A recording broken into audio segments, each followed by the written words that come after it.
been a few years since I uploaded. I'm so sorry about that.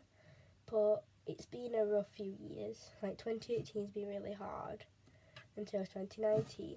And somebody asked for a story about my SVT.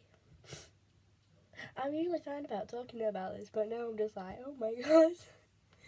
Okay.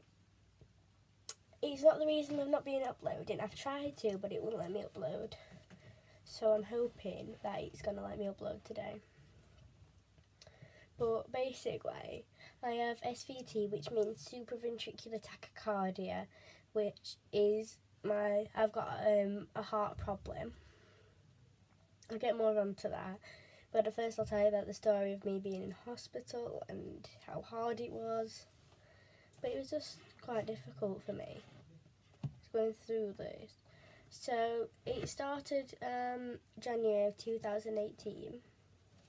My SVT didn't start, but something started, and I had a stroke where my right side just went like that. It was in a pub, but I don't know if I can mention the name because I don't want to get sued. But it was in a pub, so we called 111 and asked them what we should do, and they told me to go to the hospital. So we went to A&E Children's Hospital in Sheffield, and we got seen 4 hours after, and they said, well, if you have another one, come back, because they didn't have a clue what it was. I came back that night because I had another, stayed in hospital for a day on the ward, and I didn't have one. Came home, didn't have one for like a week, and we ended up back in hospital with it again. So we were just back and forth in there till like May.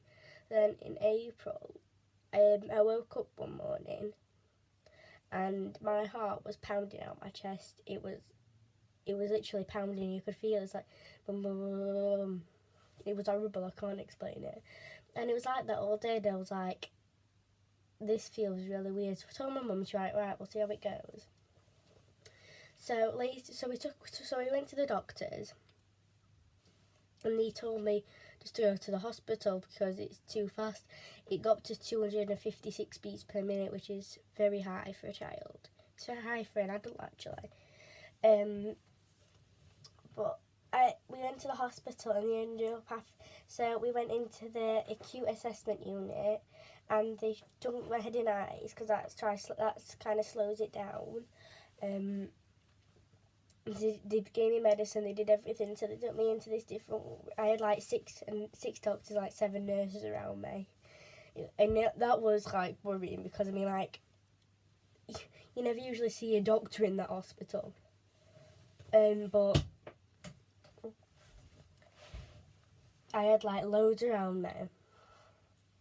And we went into this different room, and they had to give me these drugs that stopped your heart or slowed it down at the same time. So it ended up stopping my heart, and it literally felt like I came out of my body. Did you know when people say, like, it felt like my soul lifted out from my body? It literally felt like that. But it's hard to remember the feeling now because it was like a split second when I basically died. But because my heart was going so fast, it jump-started itself again. So it restarted itself, and it went to a normal rate again. So we had to stay in hospital for 2 days, which is horrible. It's horrible staying in hospital. It really is. So we've had quite a few follow-up appointments with my doctor, Dr. Telliker. She's a cardiologist at Children's, and I've stayed in hospital because I've had a really bad tummy pain, but you don't really need to know about that. And I went in for passing out, and the doctor thought I had mental problems, so my mum and dad got really angry at her. And we told Dr. Telliker, who was back in on Thursday, and bear in mind this was a Saturday, so she was back in on Thursday. So we messaged her, so we called her on Thursday, and she said that's horrible. And so basically today is Monday, so on Wednesday of this week I'm going to the the Northern General Hospital, which is the adult one, to get a band fitted across my chest, which is basically going to measure my heart rate. So I'm going to have that on for 48 hours.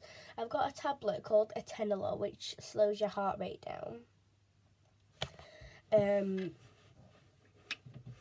I have half a tablet because it's such a strong drug, and basically that my heart rate's not going to be a normal rate even when I'm on the atenolol. It's just not going to be as bad.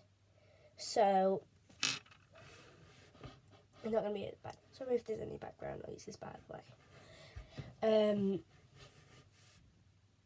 Yeah, so the band, sorry I forgot what I got up to. So the band's going to measure my heart rate just to tell the Leeds hospital, which is the main one for cardiologists, which is heart, because I'm going to have an ablation done in a couple of months, and Dr. Telka wants me further up the list. An ablation is basically a flame which is going to go on my tummy so it can get past the ribs. That's going to it's going to get to my heart.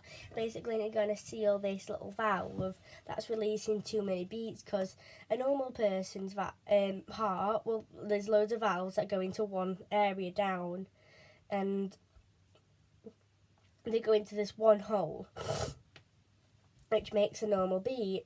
And mine's basically, so this is the line, mine's basically gone, and this is like a line across here, so he's like, nothing, so there's like a border stopping it, so you can only go down that thing. Mine's found a shortcut and it's going to go that way, so I'm getting loads and loads of palpitations, which is very horrible. I looked it up and it's basically like a chronic illness, because chronic illness is something that lasts more than 3 months, and I'm lucky that I've actually caught this early, because when it's an adult it's a bit harder to catch, and usually you can't catch it on a monitor, but luckily you did. So yeah, that's my SVT story, and I'll be doing vlogs if I do end up in hospital. Hopefully not, but thanks guys. I hope this gave you enough information. If you have any more questions, just put them down in the comments. And tell me what my next video wants me to be about. Thank you. Bye.